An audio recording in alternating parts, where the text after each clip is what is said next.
This is Will Montgomery, former Washington Redskins center. Yo, what's good, folks?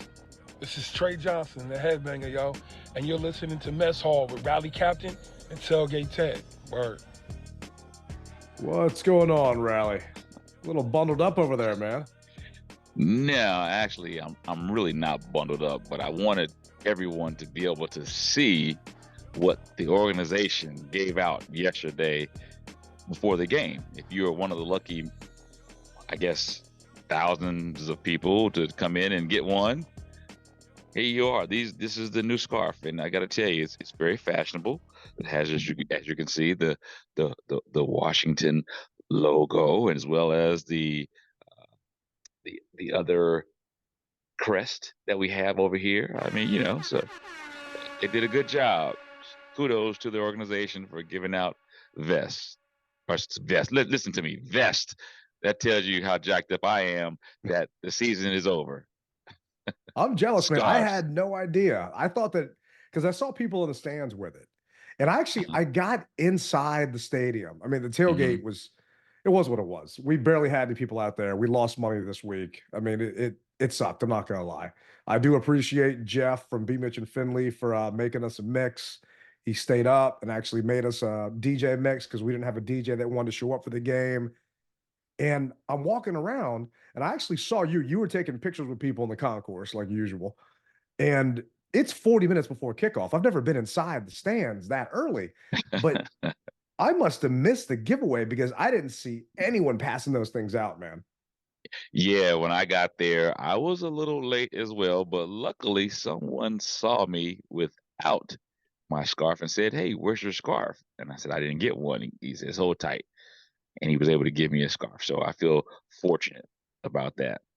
I'm salty, man. If anyone has a scarf, I will trade you one of the one mission flags for a scarf. Because it's telling Rally, Mrs. Tailgate likes to leave windows open just to piss me off. And it's cold in my house right now, so I could actually use one. But that actually is pretty fresh, man. I saw people walking around thinking, man, were these on sale? Was this like the item of the day? What's going on here? Yeah, man, this was the move that they gave away. So, and I got to tell you, it's pretty comfortable. It's very soft. So if you can get your hands on one, I say get it. It does look, I mean, speaking of soft, so it was Fan Appreciation Day. And I'm not talking about the players. I'm talking about, items in the team store. It was 40% off in the team store. But then in small little print on the Jumbotron, as small as that possibly was, it was only on certain things. Like you couldn't get a jersey for 40% off, right? You couldn't get like a helmet for 40% off, but we're collecting and buying stuff for the homeless around DC. So they had Commanders blankets that were $29. So figure, okay, 40% off, that's an extra $12 off. Yeah. So I asked the manager, it's like, I'm waiting to see how much money we've raised this past month, and I'd like to buy all your blankets. But can you let me buy them at the 40% off price tomorrow? Because I don't know my number yet. And he said, well, I'm sorry to tell you that the blankets aren't 40% off. It's like, it's not a jersey. It's not a helmet. It's not a football. I'm just talking about a fleece blanket. It's like, well, I can still give you a discount. It's like, okay, well, what's a discount? 25% off. It's like, dude, that's my season ticket holder discount. That's what I'm getting anyway. You're not doing me any favors or giving me a deal. I mean, it is so needless to say, I didn't buy the blankets. I'm not going to buy the blankets. I'm going to get some other blankets and stuff for the homeless around town. It just would have been nice to be able to get those Commanders blankets considering, but I understand that they're trying to get people in the store and they're trying to advertise and this and that. And I'm one of the lemmings that went in, partially because there's heat in the team store. And I was trying to put all my cold weather gear back on before I walked out of the elements. But also I wanted to say, hey, is there anything here worth actually spending that's 40% off, even though I'm on record saying I'm not buying anything until we figure out, are they rebranding again? And oh, by the way, I got a question. I got a clip about that. Okay. Well, here's the question that I have. How did the Commanders blankets look? They look nice, man. There were nice fleece blankets. And so 5 and Below years ago had Redskins blankets. And I bought a couple hundred of them. And I actually had Redskins fans go to the Five and Below stores around their neighborhoods, and they were gobbling them up for me too, because $5 for a nice blanket. And I'm walking around downtown DC, just passing them out to people, just giving them to people during this time of year, and also giving them some other toiletries and things like that. And people loved it. So I wanted to do the same thing with these. I actually have one for myself that I got from Costco. And now, knowing what the Commanders are charging for it, I wish I would have bought a bunch more. But if anyone sees something nice that, we can donate out to the DMV homeless, hey, hit me up, let me know.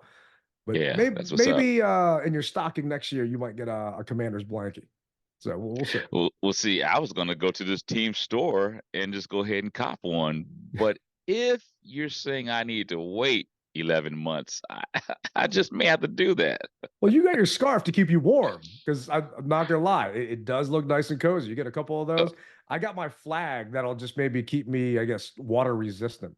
So You'll keep your toes warm. Well, it'll stop the tears from messing up my new shirt over here and, falling on the flag instead. So there shouldn't be any tears. The last tear that you should have shed, if you were going to shed one, was last night at 7 o'clock or 8 o'clock. That's when you should have shed your last tear. There were going to be tears because I put money on the Cowboys to cover. And at a certain point, we were actually looking decent in that game. And then I realized it's 4 quarters, not 1.5. So my bet should be okay. And that number 2 pick should be good. So no tears came out of me yesterday. Well, I got to tell you, man. So during the game, as you said, if we were the first half champs, we'd be good to go. But when we were looking good and Dak threw the pick, I was turning around. Pass in the air, man. Yeah, the tip pass pick. I was turning around to all the Cowboy fans, which numbered everyone. They outnumbered everyone. I was saying, "Are you entertained? Are you entertained?" And they were getting pissed at me. And then, of course, as they did what the Cowboys normally would do, come back on us. Everyone started shouting, "Are you entertained?" And I would say, "Yes, I am, because if we lose, we win, and if we win, we win." So I don't know if we win, we win part, if I agree with you there, but it was nice because the Patriots had to lose, and we knew by the time our game started that the Pats lost, and the Saints had to win, and the Saints crushed the Falcons. So, I mean, we were good there with that number 2 pick. All we had to do was lose. And all of a sudden, Eric Bieniemy, it's like he found a chapter in his playbook that he forgot all season. We're doing end arounds. We're doing flea flickers. We're doing a halfback toss with a pass back to Sam Howell. I mean, where was this creativity all season? Yeah. What the hell? And I made a video prior to going in saying, okay, this is obviously going to be Ron Rivera's last game. Well, will he be true to being riverboat this game because he's got nothing to lose, or will he play it cautiously? And oddly enough, he came out on almost every 4th and who knows what going for it. And like you, I'm saying, dang, man, why couldn't we have done this all season? But we had to wait till the last game to 4th and 3, 4th and 1, 4th and 4. I mean, it was crazy. Well, you saw linemen coming in, extra linemen coming in. You're going jumbo. I mean, it's just, that's what makes me so frustrated. It's like I was on Fox 5 this morning, and one of the questions, I'm hanging out with my man Easy Street, and one of the questions they asked was, who do you want to be the new head coach? And Easy said Eric Bieniemy. And if it wasn't on live TV, I might have cursed at that point. I almost wanted to say, hell no. There is zero chance. Oh, hell no. I mean, Bieniemy all of a sudden just finds that secret chapter in his playbook and then just starts doing it. It's like, it was way too long for this to happen, knowing he ain't going to be here. And there is zero chance I want Bieniemy to be the head coach coming up. And regardless of say, if you guys are listening to this, you know that Ron Rivera is gone. And we all know my disdain for Ron. And I don't want to celebrate someone being fired. For me, it's celebrating the fact that our rebuild can begin. Black Monday, obviously, it's because all of these people are getting let go. And don't get me wrong, I don't feel bad for Ron Rivera. I don't feel bad for these head coaches that are being fired because they're still under contract. Their contracts are guaranteed. He's still making $8 million next year in 2024, and he's going to be living on his beach house over at Pebble Beach, just hanging out on the golf course. So, I mean, you're definitely not going to see any tears from me, but Making I think money. it's karma to cheer on someone actually being let go. But from my standpoint, we finally get a chance to do this right. And this is actually what Josh Harris had to say about the moves he made this morning. Hello, everyone. Good afternoon. I think, as you all have heard, we've decided to part ways with Ron Rivera. We appreciate Ron's efforts and everything he did for the franchise. I mean, obviously, he came here during a tumultuous time period, the ownership change, and he really added leadership. But clearly, we weren't good enough this year. We didn't get it done on the field, and so we've decided to go into a new direction. And I think, as you probably heard, I'm going to be leading that search, both for a head of football operations as well as a head coach. And I'm going to be assisted by my partners, Irvin Magic Johnson, Mitch Rails, and David Blitzer, as well as a couple very well-known sports executives, Bob Myers, who I've known for many years and have a tremendous amount of respect for, and Rick Spielman, who obviously is a 30-year football executive of the year, obviously 10 years with the Vikings. Obviously Bob Myers built one of the amazing sports teams of the last decade in the Golden State Warriors. They were tough to compete with, so I got to know him. And, even though this season was hard for me and hard for us, it's hard to win 4 games. From my point of view, we are coming out of this with poised for a great future. A lot of draft capital, a lot of cap space, and I'm lucky enough to be supported by an amazing ownership group. And obviously, we think we're an attractive destination for the next generation of leadership. And so, this is probably amongst the most important jobs I have as a managing partner. And it's important that I do this personally and get this right, and that we bring in the right leadership. Can I tell you how refreshing it is to actually have an owner that doesn't start a press conference off with Happy Thanksgiving and bumbles and stumbles his way through and actually does interviews and talks to press and is a grown-up? I mean, this is what the other half must have felt like for 25 plus whatever many years. Man, as you, it's amazing to know that, hey, we have what seems to be a competent owner for a change. And when he said Happy Thanksgiving, was it Christmas time? It was January 1st or January 2nd, because that's how he introduced Ron Rivera, because we beat them during Thanksgiving. And it was such a stupid joke that just no one got it. No one got it, because that was just the type of person he was. Yeah. Well, and I'm sure I'll get hate, but whatever. We don't have to worry about that. That side of the house is gone, and I'm sure he was watching the press conference from the yacht in his Lady S on the IMAX theater. So hey, let him do him, and it's time for us to do what we need to do on our end. Amen, man. And oddly enough, they didn't fire Martin Mayhew or Marty Hurney. They kept the current front office, and it's saying here in an ESPN article, the Commanders' current front office, including GM Martin Mayhew and Executive VP of Football Player Personnel Marty Hurney, will remain on staff through the search process. The new head of football operations and head coach will determine their long-term futures with the Commanders. So I was kind of shocked that they just didn't completely clean house. And on top of that, before people ask, Eric Bieniemy is still here. And I was on record last pod saying, I don't think they're going to get rid of Bieniemy right away. I think they're going to give it a little bit of time. And this is actually what Josh Harris had to say about potentially giving EB a shot at being the new head coach. What did you make of Eric Bieniemy's season as offensive coordinator, and will you be considering him for the head coaching vacancy?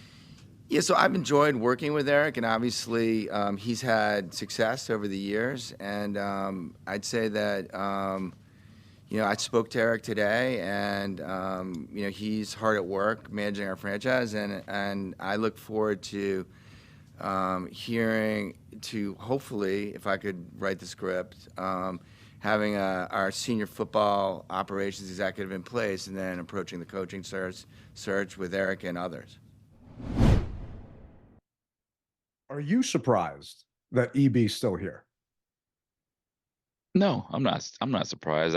As I told you a couple of previous pods, the way that I would attack the ownership is throw it back in their face what they inherited, basically 60 days out, 30 days out, and saying you guys couldn't make any changes. Basically, neither could I. This is what I inherited.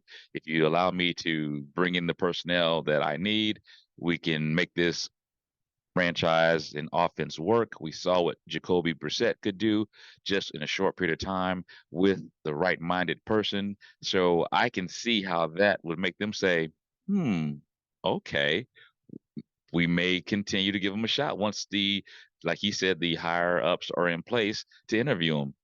It may work.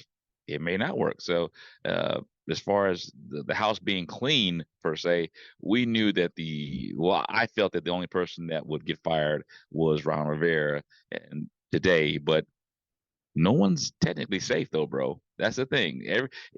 Right now, there's no reason to fire everybody right now and clean house. They're gonna meticulously do their due diligence, and you'll start to see those names, if they are gonna go, get picked off week by week or month by month. Yeah, you technically cannot interview for a head coach if you have a head coach on staff. So you can't request interviews with other teams if you have someone currently in that position. Mm-hmm. So there's ways around it. They're talking about bringing in a head of football operations. They're talking about bringing in a GM and just different things like that at that point. And for those of you that are wondering, maybe they're keeping Bieniemy on because of the Rooney Rule. Well, the Rooney Rule was adjusted. I don't remember exactly what it was prior, but in 2022, the rule requires that NFL teams must conduct outside interviews. So with outside the organization, not within the Commanders team itself, with at least 2 diverse candidates from the Career Development Advisory Panel list, or a diverse candidate not currently employed by the team. So that means Bieniemy would not count to meet that Rooney Rule. They'd have to bring in someone else. And I've got a list of all the other coaches they brought in. But before we get to that, Ron Rivera himself actually came out with a statement. I think you've got that over there. Yeah. And I got to tell you, from Ron's perspective, I mean, he basically summed up everything that we've all wanted to hear from him, and it basically reads like this, and this is from Ron Rivera, and I'm going to read this to everyone. And this comes from Ron Rivera. I want every Washington fan to know how much I appreciate your unwavering support. Through all the name changes, roster moves, non-football headlines, and seasons that did not meet your expectations, you still stood by this team. We did win an NFC East title in 2020, but we fell short since then, and for that, I am truly disappointed. You are loyal, passionate fans, and I only see good things ahead for you all. Thank you to Josh Harris and his partnership group for the past 5.5 months. I enjoyed working with you, and I deeply appreciated the engagement and support you gave me and the team throughout this season. It was evident from the very moment we met that you are going to be a great steward for this team. You have already shown the fans your full commitment to rebuilding this franchise and renewing the unshakable bond between this team and the entire Washington community. I am lucky to have known you, and Washington is lucky to have you. I'm going to miss the players and coaches more than I can express. Your professionalism toughness, work ethic, and dedication to the game is a credit, not just to the franchise or the game itself, but to each of you. You all showed up every day, willing to play hard for the team, and that commitment will serve you well as better days are ahead. You will always have a place in my heart, and my door will always be open to you. To the coaches, thank you for your hard work in 24/7 commitment to this team. I am grateful for your dedication to your craft and your mission to make each of your players best they can be. I want you to know that you made a meaningful, measurable difference in every game we played. My life has always been football, and it is a wonderful life. As a player and now as a coach, I've watched in amazement every week as the impossible is done again and again on the field. I have tremendous respect for the NFL because all of that it does to lift communities and bring people together. Football has become an integral part of America, and America is a part of what is truly great about football.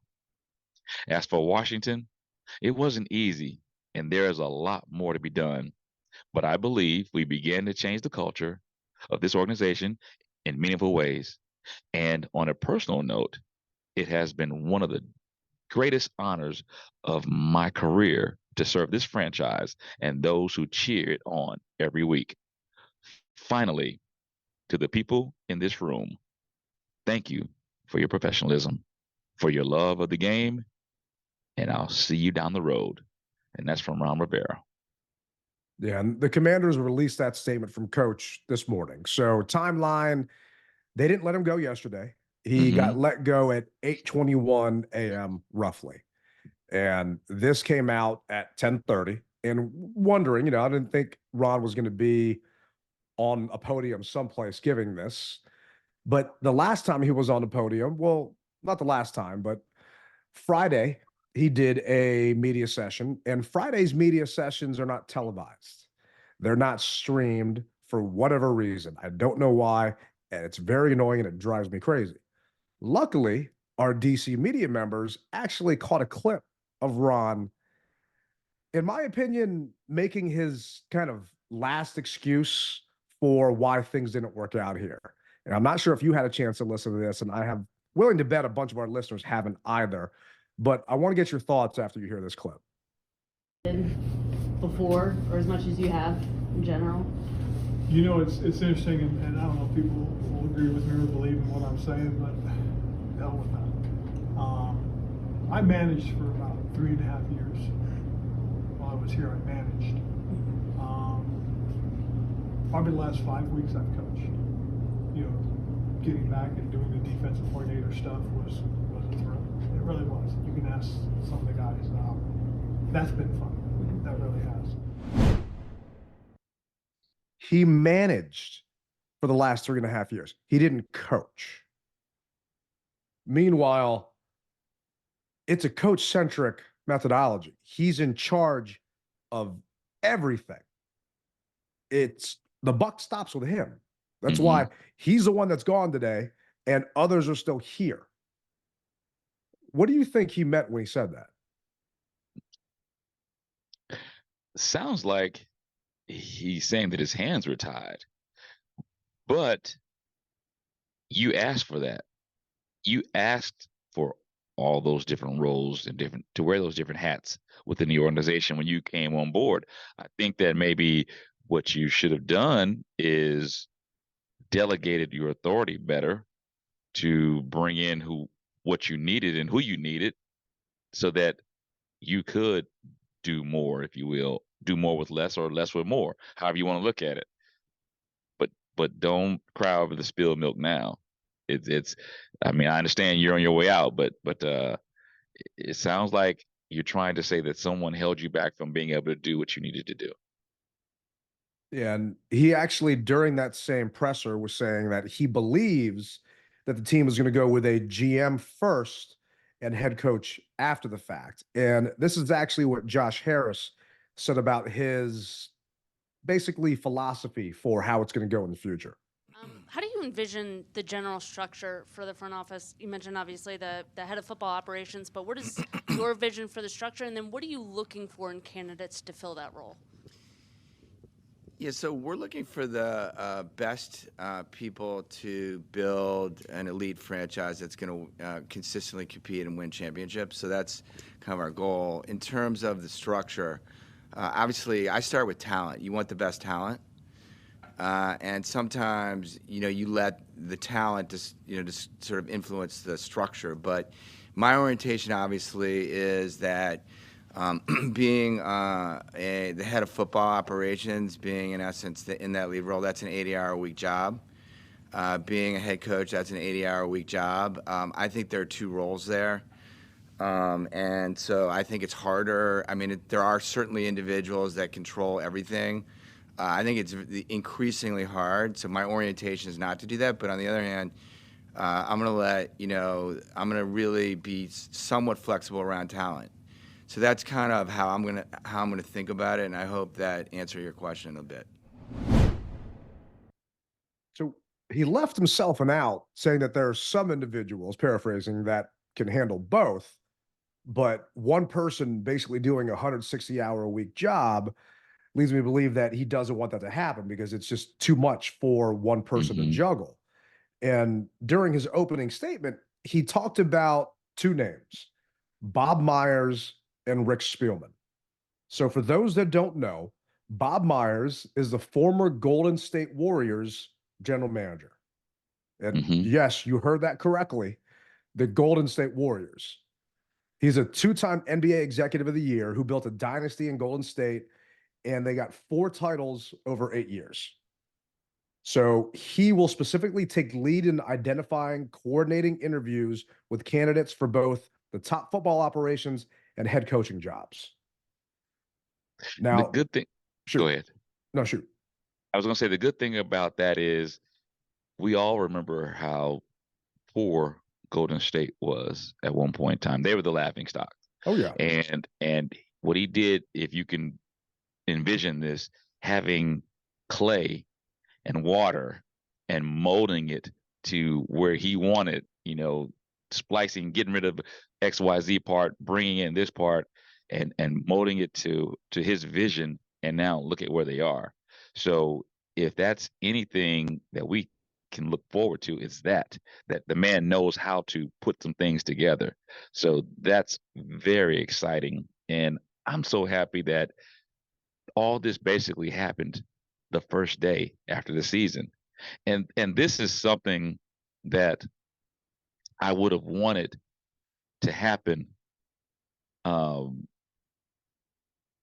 would have wanted this to happen before or after, if you will, my ticket prices went up. My season ticket prices. I wanted to see these type of beforehand. Yeah, I wanted to see these type of moves done before my season tickets went up, and because now once again, and I hate to sound as I've got the whole Ashburn aspect of things, but all through the years we'd get little nuggets and we'd be thrown right back into it, and I'm sure that you're just like me.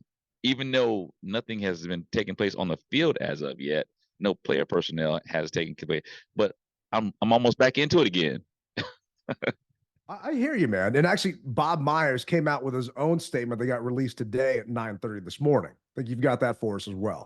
Yeah, Bob says, I've been fortunate to know Josh Harris for many years, and his commitment to building championship caliber teams is what drew me here. In my experience, championship infrastructure begins with a strong ownership group that prioritizes culture and invest in attracting the industry's most talented and innovative leaders.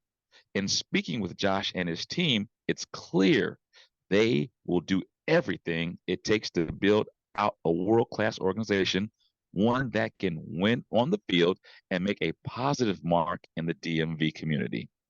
This is the type of opportunity that really inspires me, and I look forward to contributing to the next chapter of this storied franchise. Gives me goosebumps. So this isn't the first time this has actually happened before. The Cleveland Browns did something like this back in 2000. I want to say it was 2001, somewhere around, no, 2010, regardless.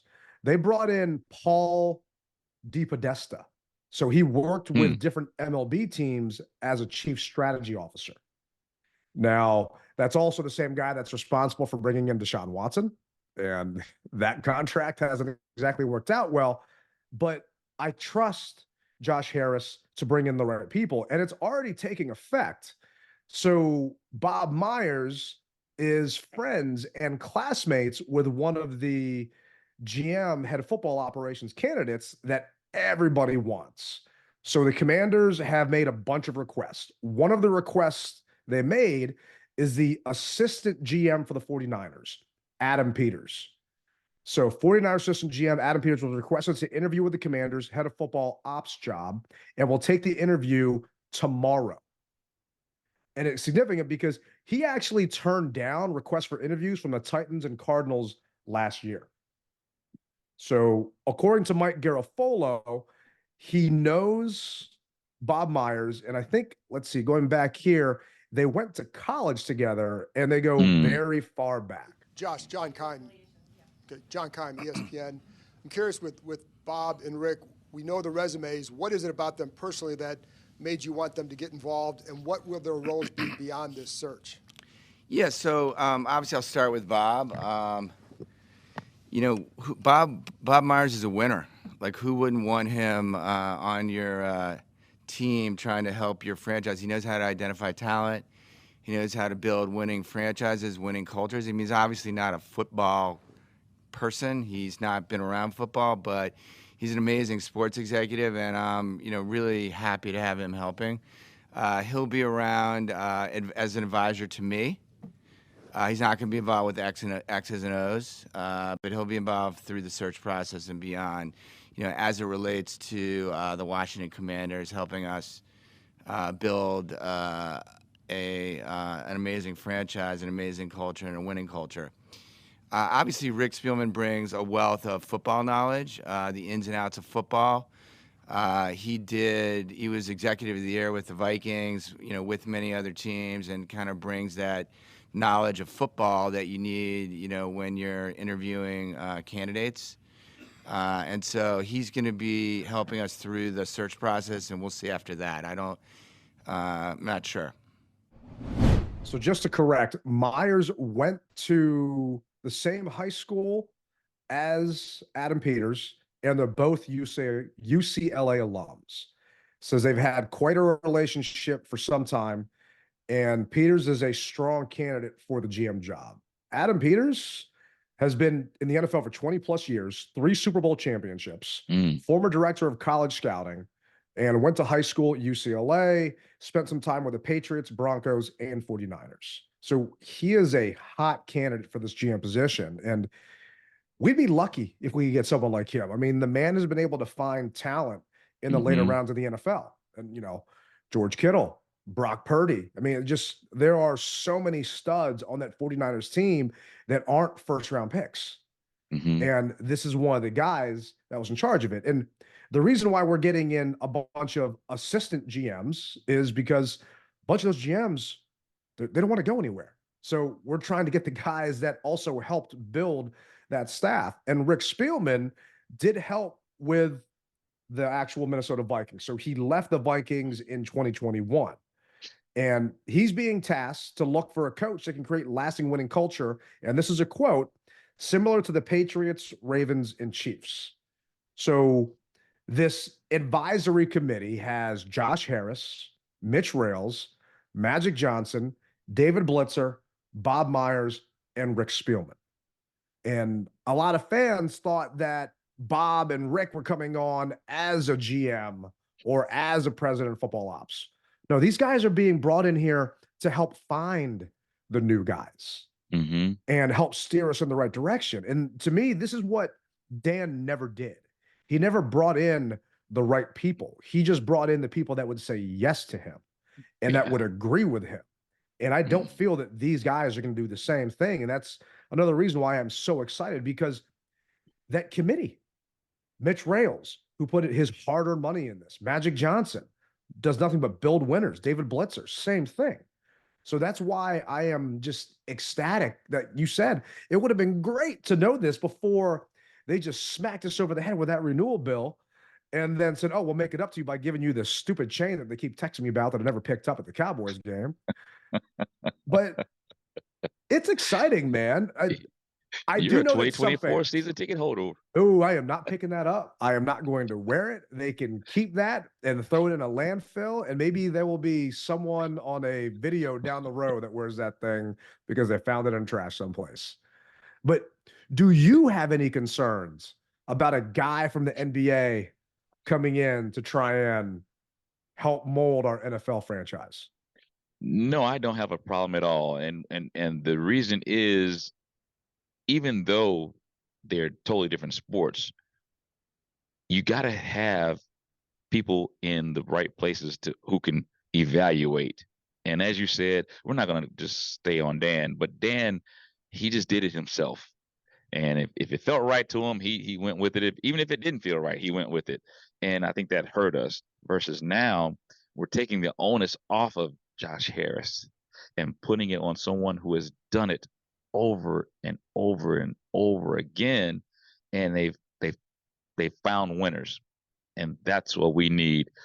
This thing needs to be revamped from the top to the bottom, bottom to the top, bottom to the top, and that's what's happening right now. It's being revamped, and it's a great feeling. And I, for one, told you as well as everyone else, I have my popcorn ready, and right now the show is looking really good. It's crazy, man, because I've been sitting here and I keep a notebook of all the stuff we're going to talk about today. And as of this morning, let's see, they put in requests. So they put in a request to interview Adam Peters, which we talked about. They requested to interview Chiefs assistant GM Mike Bergonzi. They put a request to interview the Browns assistant GM Glenn Cook for the new head of football ops. They put a request in with the Bears to interview assistant GM Ian Cunningham for the new head of football ops. They put in a request to interview Ravens associate head coach and defensive line coach Anthony Weaver, a request to interview Rams defensive coordinator Raheem Morris, to interview Lions OC Ben Johnson and DC Aaron Glenn for the head coaching position. And they contacted agent Don Yee, who is the agent for Jim Harbaugh, to see if he can come in here. Now, there are a bunch of rules so you don't get hit with tampering.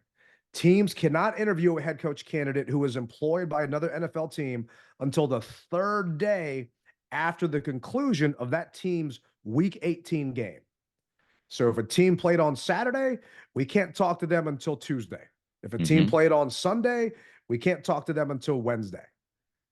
Teams that play in the wild card round of the playoffs, coaches cannot be interviewed until the following Tuesday or Wednesday, depending on which day their game is played. And then no in-person interviews are permitted with candidates employed by other teams until after all wild card games have ended. Before the end of the wild card games, in-person interviews can only happen with candidates employed by the team hiring a head coach or candidates not currently employed by the NFL. So they're putting these requests in.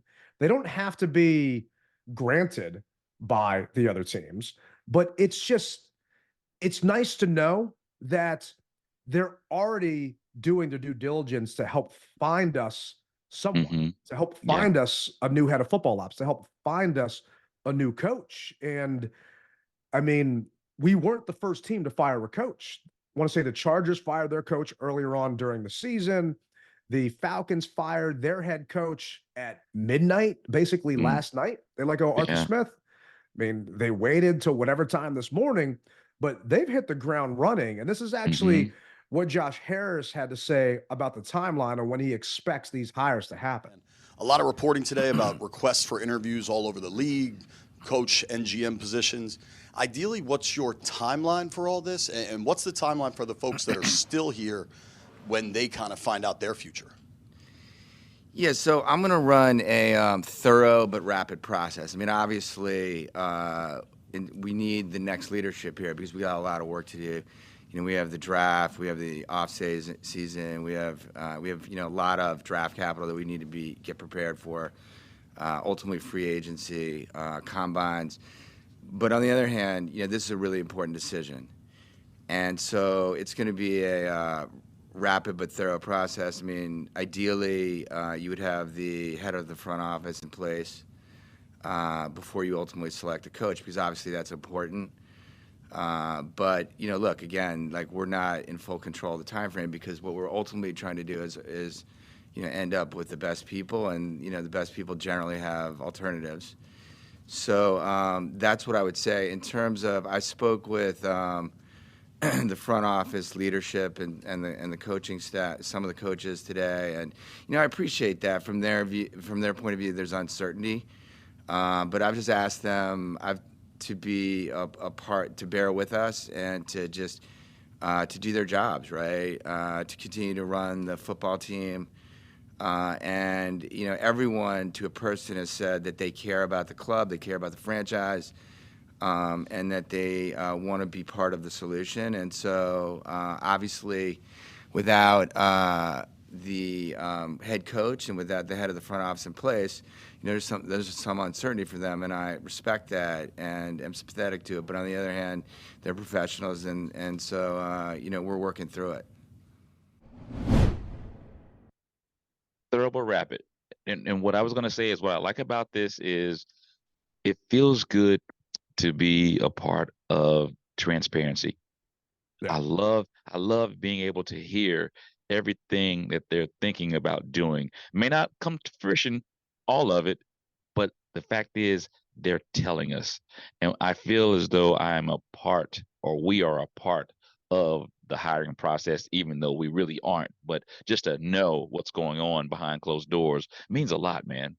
We joked last pod that maybe as another bonus for raising our season ticket prices, let us see those interviews that you guys are having with these candidates. And obviously it's all in fun. We know that's not going to happen, but to a degree, you definitely feel like you're involved in it, that they're keeping us up to speed with what's going on. And the only thing that annoys me is that Ian Rappaport, or I don't know who the hell it was, maybe it was Adam Schefter, is the one that broke the news about Ron Rivera being let go. To me, it's disrespect for the men and women that cover this team on a daily basis, that grind in, grind out, like Nikki Javala, JP Finley, John Kine, Ben Stanley. Like, those guys should have been the ones that you let that go to. They shouldn't have had to. The local people. Yeah, they shouldn't have had to tweet that from this national guy that probably hadn't stepped foot in the media annex over there in Ashburn in who knows how long. So that's the only thing that's kind of annoying, but I guess that is whatever. I don't know if that's like some secret handshake with the devil that Schefter made years ago for him to get all that. I mean, you remember when they said Dan Snyder sent basically a goon outside Bruce Allen's house to kind of watch him, and Bruce made him coffee and like walked over to the car? Yeah. I feel like Schefter might do the same thing with everybody else, man. I'm just like, allegedly, that, because he's got to have something on this to get all this news. Schefter is a sports TMZ. That's what Schefter is. He's got people, agents all around all sports agencies. And I'm sure he probably pays them, and as soon as they find out something, to report back to him, and then he'll give them the cut. That, or he gives probably the best Christmas presents to everybody. Like, when that box shows up from Schefter, it's not a pair, like, it's not like pears from Harry and David, or like a fruitcake that you're going to use as a doorstop. It's actually like a nice Nespresso coffee machine or something that someone wants. So like, maybe it's a Peloton treadmill or something, because Ron's put on a little bit of weight during the season because all he did was manage instead of coach. But I don't know. It is nice to see this transparency with the guys, and that they're going to be thorough in this process. But as a fan base, we're not going to be left in limbo for a long time. And there are people out there that were on my timeline saying, well, they should do this now. We should bring in free agents now. Like, free agency doesn't start till March. You cannot do that now. There are rules set in place. Simmer down. Yeah. Simmer down. Hold the ponies. We're getting there. It's definitely going to happen. Let's just enjoy the offseason as it comes and go from there. And this is actually what Josh Harris had to say as his message to the fans. Everyone's frustrated. You're frustrated. Fans are frustrated. What's the message you want to give to this fan base to have them believe still that the ship is heading in the right direction?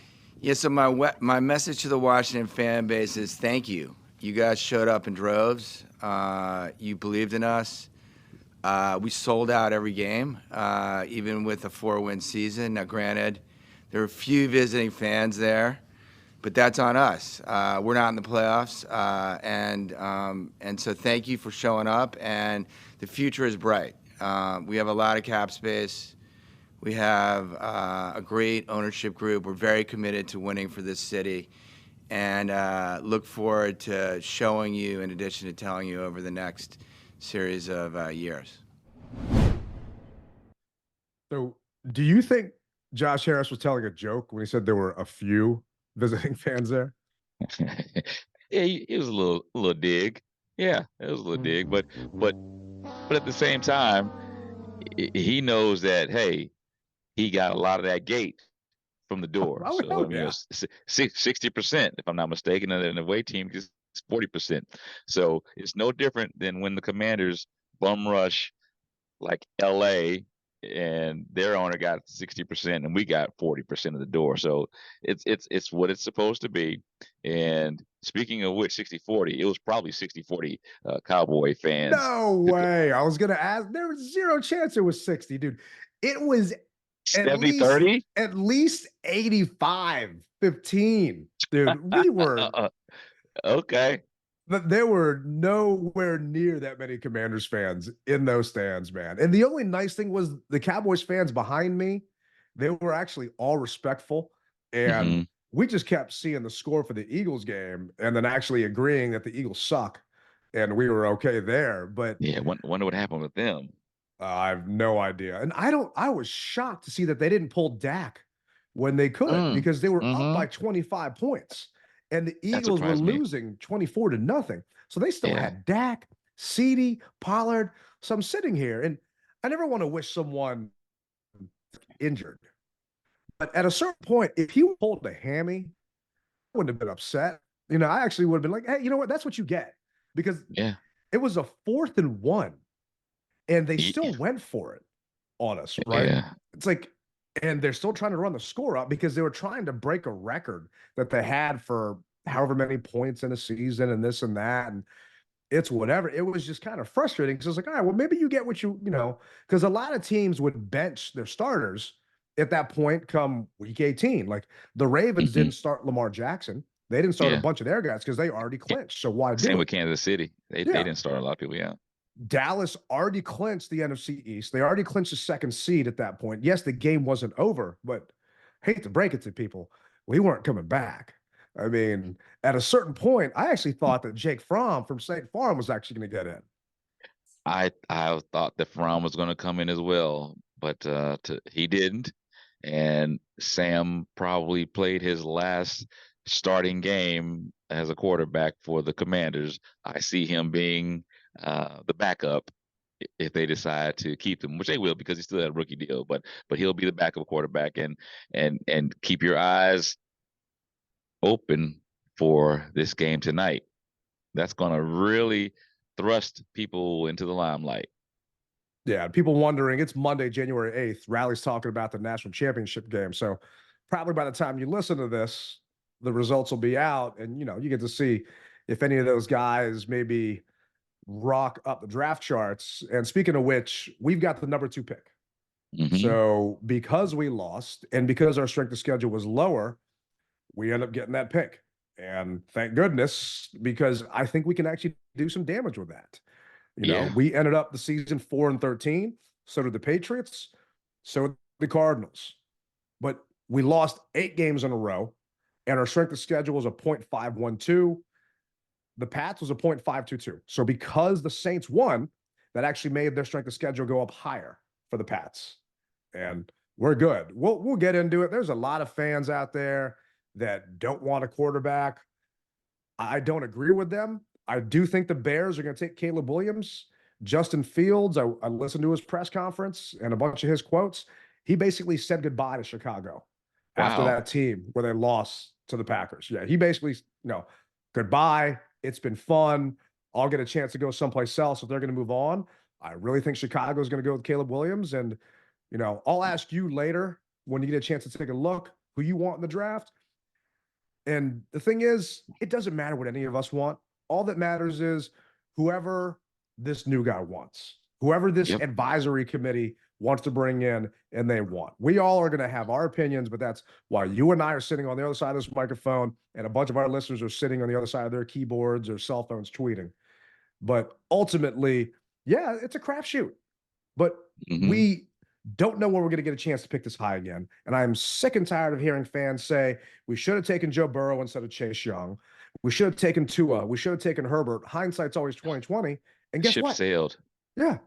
You get a chance to right that wrong now with the second pick in the draft, and we'll see what happens from there.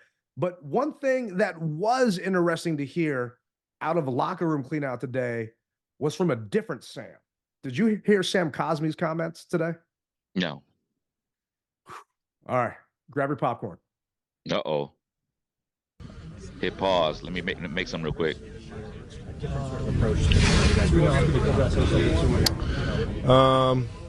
Yeah, I mean, I wanted to run the ball more. Me personally, being our O-line, give us a better chance to be more balanced. I felt like we weren't balanced. I think we're 30th in the league in attempts and runs.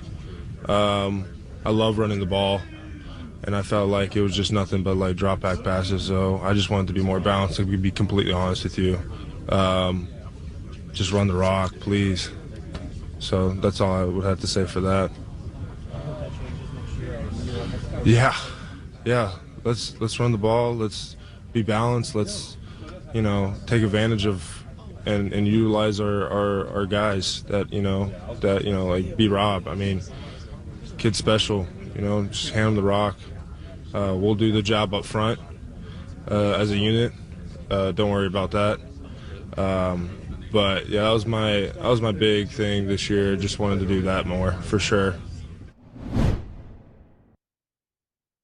Shocked to hear that. So for all of my friends that grew up, I'd say in the 80s, they had this truck that was called Bigfoot. And Bigfoot was basically the first monster truck. He just threw Bieniemy up under the Bigfoot truck. I mean, he threw him all up under the Bigfoot truck. The monster truck just smashed all over Eric Bieniemy, Coach Bieniemy. Oh my gosh! I bet Coach was like, "What? For real? Oh, okay, okay, wow. Oh my gosh!" But hey, that's what he felt, and you're cleaning out your locker, and all these things go through your mind. What could we have done differently? And boom, there it is. Yeah. I mean, I was shocked to hear that come out of Cosmi because he isn't really a vocal guy. And for him to throw EB under the bus, especially considering that EB is still his assistant head coach at this point, and he wasn't the only one. There were other guys that came out. Today is locker room cleanout day. So the media is walking around, and it's hard to hear because it's not being recorded by the team. It's not being streamed. You got a bunch of different beat reporters that are walking around with microphones, cell phones, and different guys are asking questions. So we couldn't hear the question that was actually asked to Sam, but we kind of get the gist of what they asked Sam. Yeah. And the fact is the Commanders averaged 21 rush attempts a game. That was 32 out of 32 teams in the NFL.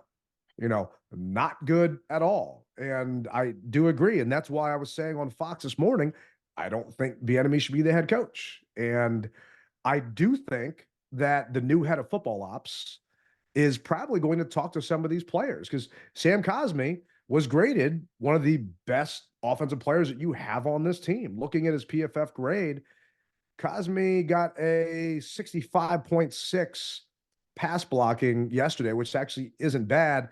Run blocking didn't do too well.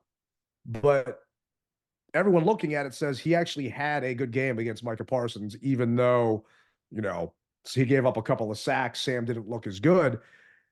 I was still surprised, though, and I do have a feeling that the GM, the head football ops, whoever it's going to be, is going to come in and talk to some of these players and kind of get what they want to say. And this was a tweet that came out from Logan Thomas.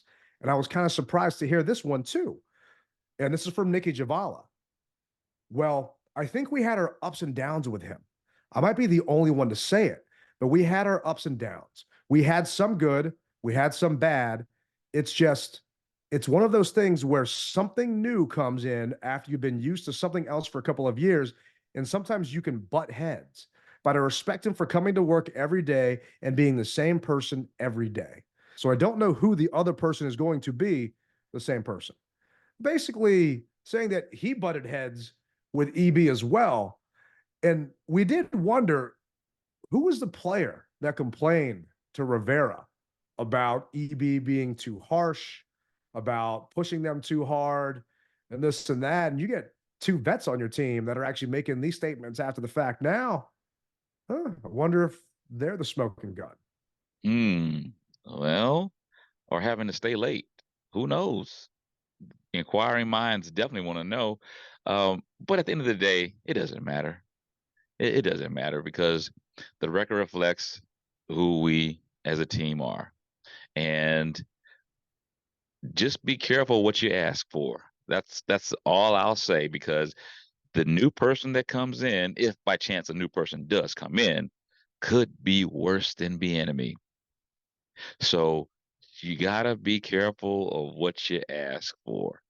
Oh, amen. The grass isn't always greener, and I think these players are in for a rude awakening. Oh, yeah. This ownership group is going to bring someone in to take these guys to town, to basically light a fire under these guys, because it's been an embarrassing 8 weeks. I mean, we haven't won a game in forever. We hadn't won a home game since September 10th. I mean, that's bad it's been. And other than the head coach and the GM, the next question on a bunch of other Commanders fans' minds or Washington fans' minds is, are we going to have another rebrand? And Josh Harris got asked that question during the press conference today. You've spent a year now with the Commanders, the branding, the name. Have you had discussions about where to go from there, and what have those been like in terms of the name and the branding? Yeah, as you can see, we're a little busy. In addition to basically picking a new head of the front office, a new coach, I see Mark in the front there. We're busy at work, working on the next improvements to our stadium in terms of fan experience, in terms of premium areas, and fixing a lot of different things and investing in the stadium. We're going to be rolling out a big investment program in the next few weeks, and there's an enormous amount of detail that the business staff and some of the ownership group are working on. And then we've got, obviously, our new home and thinking about that. And so right now our focus today is on sports first and foremost, and then these other things. And so, those are our focuses right now. Good.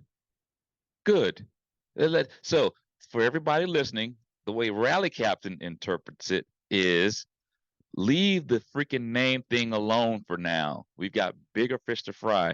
It goes back to something that I said a long time ago. I just spent $6 billion on this team.